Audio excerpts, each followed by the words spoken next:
Women SI గారు అమ్మాయి statement record చేయాలి. తర్వాత మేజిస్ట్రేట్ గారు వచ్చి స్టేట్మెంట్ రికార్డ్ చేయాలి. డాక్టర్ గారు వచ్చి ఎగ్జామినేషన్ చేయాలి.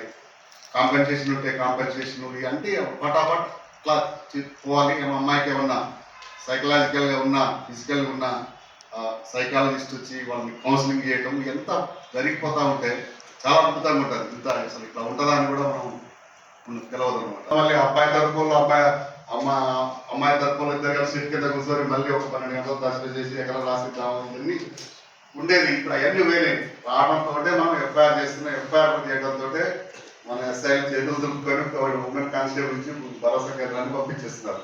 వచ్చే రావడంతో ఈ ప్రాసెస్ అంతా అయిపోతున్నది. సో ఏమైనా గ్యాప్స్ ఉంటే మా మేడం గారిని అభ్యర్థించేదంటే మీరు కూడా కొంచెం కోఆపరేట్ చేసి దీన్ని ఒక మంచి లెవెల్కి తీసుకుపోయి పోతారు.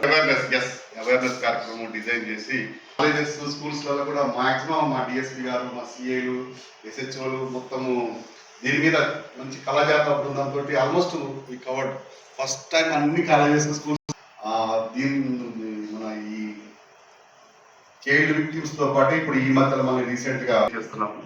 సో ఇప్పుడు మనమంతా ఇప్పుడు ఈ భరోసా సెంటర్కి సంబంధించినటువంటి మీ అందరికీ ఒకసారి తెలియజేద్దామనే ఉద్దేశంతో మా ఎస్హెచ్ఓలు కూడా పిలవడం జరిగింది సార్.